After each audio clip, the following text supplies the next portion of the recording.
பாய்ஸை விட கேர்ள்ஸ் கிட்டத்தட்ட இன்னைக்கு 57,000 மாணவிகள் அதிகமான பேர் இன்னைக்கு சைக்கிள்ஸை எடுக்கின்றீங்க. ஆண்களை விட பெண் பிள்ளைகள் அதிகம் படிக்க வர்றதுக்கான அடையாளம் தான் இந்த எண்ணிக்கை. இதுதான் நம்முடைய திராவிட மாடல் அரசுடைய முதலமைச்சருடைய வெற்றி. இன்னும் தமிழ்நாடு உலக நாடுகளோடு போட்டி போடுகின்ற அந்த நிலைமைக்கு நம்ம உயர்த்தணும். அப்படி வளரணும்னா உயர்த்தணும்னா இங்க வந்திருக்கக்கூடிய மாணவர்கள் மாணவிகள் நீங்க அத்தனை பேரும் நல்லா படிக்கணும். அதை விட முக்கியமா சிந்திக்கின்ற திறனை நம்ம வளர்த்துக்கணும். உங்களுக்கு விலையில்லா லேப்டாப் திட்டமும் வழங்கப்பட இருக்கின்றது. நீங்க இன்னும் சில ஆண்டுகள்ல சில வருஷங்கள்ல படிச்சு முடிச்சு காலேஜுக்கு போக போறீங்க. உங்களுக்கும் நிச்சயமா நம்முடைய முதலமைச்சர் அவர்கள் அந்த லேப்டாப்பை கொடுப்பார்.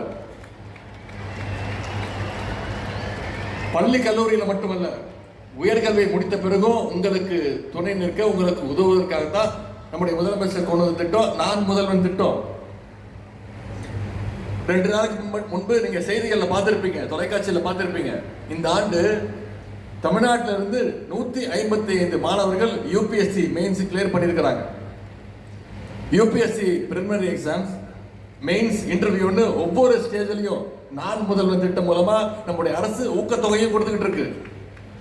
இந்த திட்டங்களை எல்லாம் நீங்க தெரிஞ்சுக்கணும், நல்ல முறையில் அதெல்லாம் பயன்படுத்திக்கணும். நாம் அத்தனை பேரும் இன்ஸ்டாகிராம், யூடியூப்ல ரீல்ஸ் பார்க்குறோம், பார்ப்பீங்க. ஒன்னே ஒன்று மட்டும் சொல்லிக்கிறேன், அந்த ரீல்ஸ் மட்டுமே வாழ்க்கை கிடையாது. அதுல முக்காவாசி பொய் அப்படிங்கிறதுனால தான் அதுக்கு பேரு ரீல்ஸ். ரியலா நீங்க ஜெயிக்கணும்னா கல்விதான் உங்களுக்கு என்னைக்குமே கை கொடுக்குங்கிறத நீங்க மனசுல ஏத்துக்கணும். கல்வியோடு சேர்ந்து விளையாட்டிலும் ஆர்வம் செலுத்துங்க. நீங்க கல்வியில முன்னேறினா உங்களுடைய குடும்பம் பொருளாதாரத்துல நிச்சயம் முன்னேறும்.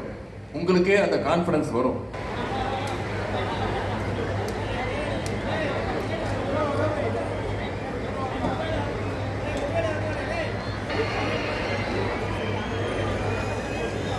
அடுத்ததாக சிதம்பரம் செட்டியார் பெண்கள் மேல்நிலைப்பள்ளி கோட்டையூர் கே. சாரதா